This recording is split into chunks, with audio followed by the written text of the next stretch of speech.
نحمده ونصلي على رسوله الكريم اما بعد فاعوذ بالله من الشیطان الرجیم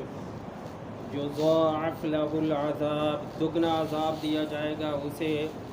یوم القیامت قیامت کے دن ویخلد فیہ مہانا اور ذلت و خواری سے ہمیشہ اس میں رہے گا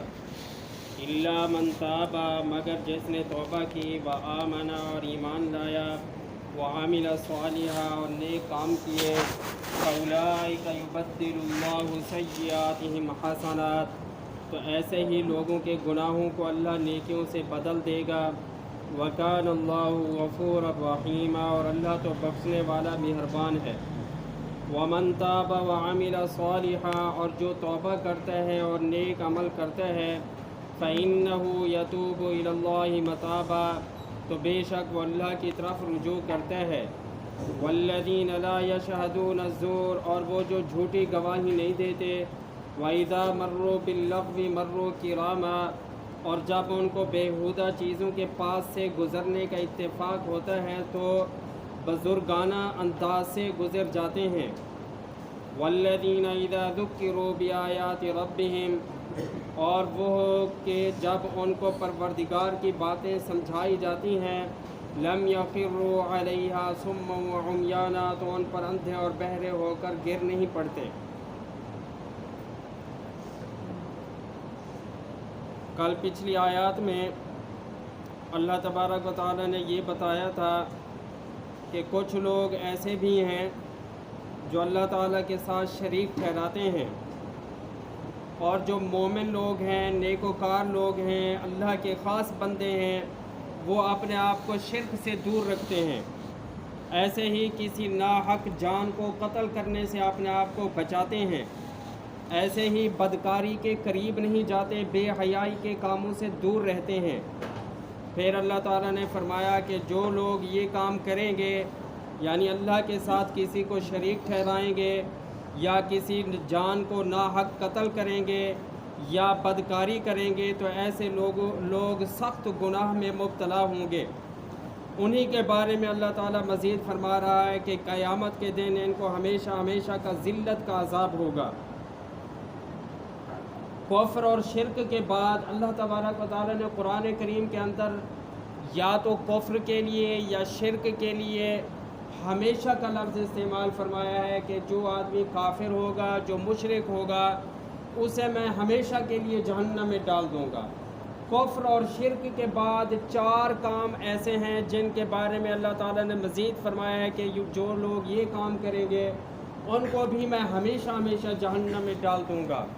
ان میں سے پہلا کام ہے کسی ناحق کو قتل کرنا، کسی جان کو ناحق قتل کر دینا۔ اس کے بارے میں بھی اللہ تعالیٰ نے فرمایا ہے جو آدمی کسی کو قتل کرے گا اسے ہمیشہ کے لیے میں جہنم میں ڈال دوں گا۔ دوسرے نمبر پر فرمایا کہ جو آدمی بدکاری کرے گا اسے بھی میں ہمیشہ کے لیے جہنم میں ڈال دوں گا۔ تیسرے نمبر پر وہ آدمی جو سود کا لین دین کرتا ہو، سود کا کام کاج کرتا ہو، اس کے بارے میں بھی یہی فرمایا کہ میں اسے ہمیشہ کے لیے جہنم میں ڈال دوں گا۔ چوتھے نمبر پر فرمایا کہ جو یتیموں کا مال کھانے والا ہوگا،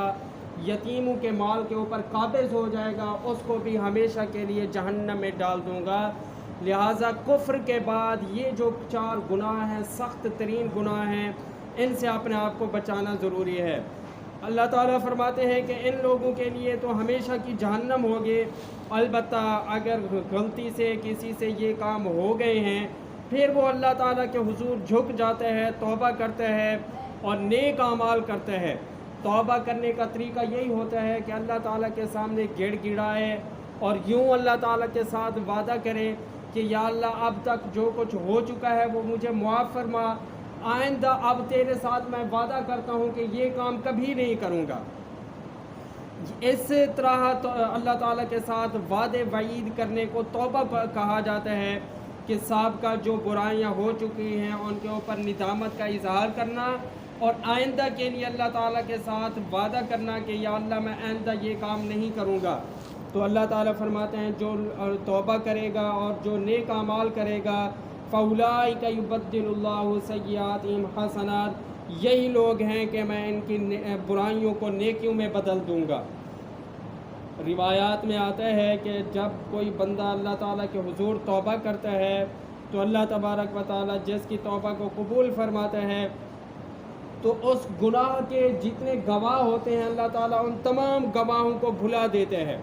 اور اس کے گناہ کے ہر گناہ کے گواہ کئی ہوتے ہیں۔ مثلا انسان کا اپنا جسم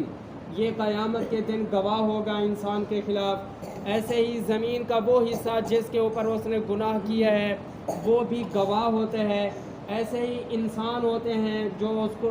جن کو پتہ ہوتا ہے کہ یہ فلاں آدمی اس گناہ کے اندر مبتلا ہے، وہ بھی گواہ ہوتے ہیں۔ اس کے علاوہ جانور، چرند پرند، کیڑے مکوڑے جن کے سامنے وہ گناہ ہوتا ہے وہ بھی گواہ ہوتے ہیں، ایسے ہی فرشتے جو اس وقت موجود ہوتے ہیں وہ بھی گواہ ہوتے ہیں، ایسے ہی روئے زمین پر کہتے ہیں کوئی ایسی جگہ نہیں ہے جہاں جنات یا ان کی اقسام کی کچھ چیزیں موجود نہ ہوں، تو وہ بھی گواہ ہوتے ہیں گناہ کرنے کے۔ تو اللہ تعالیٰ جس کی توبہ کو قبول کرتا ہے تو تمام گواہوں کو بھی وہ گناہ بھلا دیتا ہے،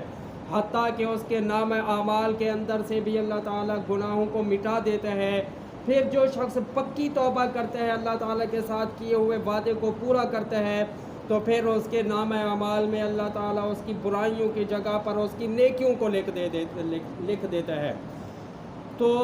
توبہ کرنے کے اندر یہ اہم بات ہے کہ آئندہ کے لیے انسان اپنے آپ کو ہمیشہ ہمیشہ بچا کے رکھے۔ جو آدمی آئندہ کے لیے بقیہ زندگی میں اپنے آپ کو گناہوں سے بچا کر رکھتا ہے تو پھر اللہ تعالیٰ بھی بڑے بڑے مقام و مراتب ان لوگوں کو عطا فرما دیتے ہیں۔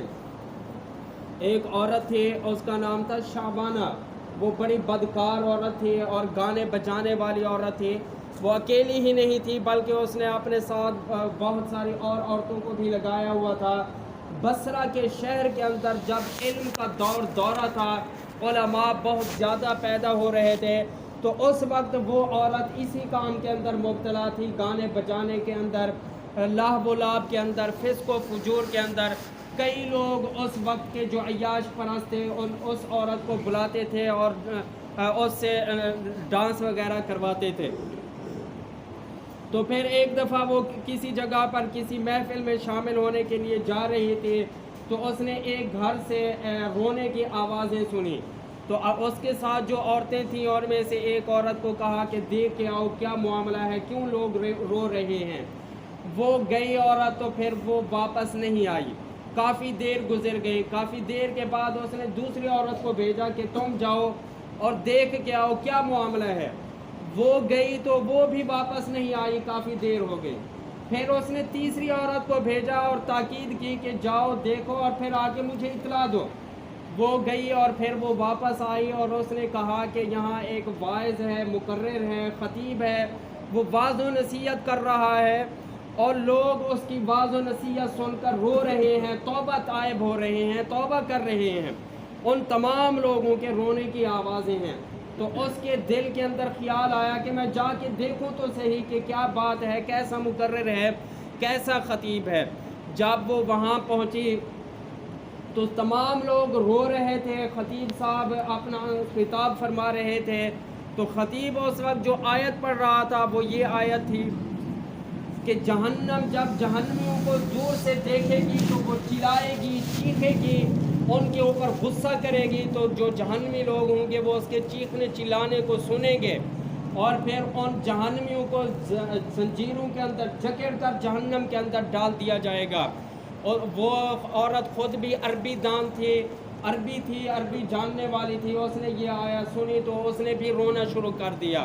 پھر اس نے خطیب سے پوچھا کہ کیا اللہ تبارک و تعالیٰ مجھے بھی معاف کر دے گا، میں بڑی گناہ گار ہوں۔ خطیب نے کہا کہ ہاں اللہ تعالیٰ تجھے معاف کر دے گا، اگرچہ تیرے گناہ شعبانہ کے برابر ہی کیوں نہ ہو۔ تو یہ جو عورت تھی یہ خود شعبانہ تھی، اس کے گناہ اتنی زیادہ تھے، یہ عورت اتنی مشہور تھی کہ اس زمانے کے لوگ بھی اس کی مثالیں دیتے تھے۔ تو پھر وہ مزید رونے لگی اور کہنے لگی میں وہی شعبانہ ہی ہوں۔ تو پھر اس نے ایسی پکی توبہ کی، سچی توبہ کی کہ اس کے بعد وہ گھر سے کبھی باہر نہیں دیکھی گئی، نہ ہی ساری زندگی پھر کبھی کسی نے اس کی آواز سنی۔ تاریخی روایات میں آتا ہے کہ اس نے اللہ کی ایسی عبادت کی کہ سوکھ کر کانٹا ہو گئی تھی اور اسی حالت میں اسے موت آئی۔ تو توبہ کے اندر اہم چیز یہی ہوتی ہے کہ آئندہ کے لیے انسان اپنے آپ کو گناہوں سے بچائے۔ تو اللہ تعالیٰ فرماتے ہیں جو آدمی توبہ کرتا ہے تو وہ اللہ تعالیٰ کی طرف رجوع کرتا ہے، اور جو اللہ کی طرف رجوع کرتا ہے اللہ تعالیٰ اس کے رجوع کرنے کو قبول فرماتا ہے۔ اور پیچھے مومن لوگوں کی، خاص لوگوں کی، اللہ تعالیٰ کے جو خاص لوگ ہوتے ہیں ان کی صفات بیان ہو رہی تھیں۔ اللہ تعالیٰ ان کی ایک اور صفت یہاں بیان فرماتا ہے کہ جو میرے خاص بندے ہوتے ہیں وہ جھوٹی گواہی نہیں دیتے، جھوٹی گواہیوں سے دور رہتے ہیں۔ وَإِذَا مَرُّوا بِاللَّغْوِ مَرُّوا كِرَامًا، اور جب بیہودہ جگہوں سے گزرتے ہیں، ایسی جگہوں سے گزرتے ہیں جہاں لوگ بے حیائی کے کاموں کے اندر مصروف ہوں، مشغول ہوں، ڈانس وغیرہ کر رہے ہوں، گانا سن رہے ہوں، چلا رہے ہوں، تو اس طرح کے کاموں کے اندر مصروف ہوتے ہیں تو وہاں سے بزرگانہ طریقے سے نیک لوگ گزر جاتے ہیں۔ یہاں دو صفات بیان ہوئی ہے، پہلی ہے جھوٹی گواہی نہیں دیتے۔ ویسے تو عدالت کے اندر کسی قاضی کے سامنے، کسی جج کے سامنے کسی کے خلاف جھوٹی گواہی دینا بہت بڑا گناہ ہے، لیکن جھوٹی گواہیوں میں سب سے بڑی جھوٹی گواہی آج کے زمانے میں کسی کو ووٹ دینا ہے، کسی نااہل کو ووٹ دینا اس زمانے کی سب سے بڑی جھوٹی گواہی ہے، اور سب سے سچی گواہی اس زمانے کی کسی حق والے کو ووٹ دینا ہے۔ لہٰذا یہ بات مفتی شفیع صاحب رحمہ اللہ نے اپنے رسالے کے اندر لکھا ہے، انہوں نے ایک رسالہ لکھا ہے جس کا نام ہے ووٹ کی شرعی حیثیت۔ اسی رسالے میں انہوں نے یہ بات وضاحت کے ساتھ قرآن اور حدیث سے ثابت کی ہے کہ سب سے یہ جو ووٹ دینا ہے یہ انسان کے ضمیر کی گواہی ہوتی ہے، اور یہ گواہی کسی جج کے سامنے نہیں ہوتی، کسی قاضی کے سامنے نہیں ہوتی، بلکہ اللہ کے حضور ہوتی ہے۔ انسان اللہ تعالیٰ کے سامنے یہ کہنا چاہتا ہے کہ یا اللہ میں تیرے سامنے گواہی دیتا ہوں کہ میری نظر میں اس وقت جتنے بھی کینڈیڈیٹس ہیں، جتنی بھی اس وقت جماعتیں ہیں جو ایک دوسرے کے مقابلے میں ہیں، ان تمام کینڈیڈیٹس میں سے، ان تمام جماعتوں میں سے سب سے زیادہ یہی جماعت مستحق ہے میرے ووٹ کی، اور سب سے زیادہ میرے ووٹ کا صحیح حقدار یہی انسان ہے۔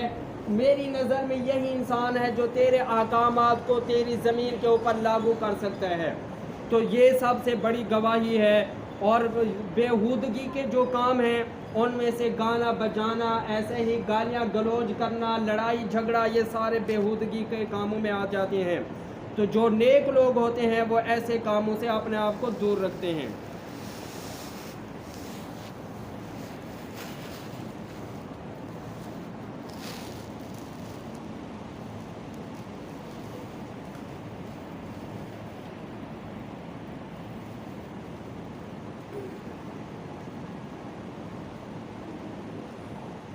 آج چھٹا کلمہ ہے، اللہم انی اعوذ بکا، اے اللہ میں تیری پناہ مانگتا ہوں،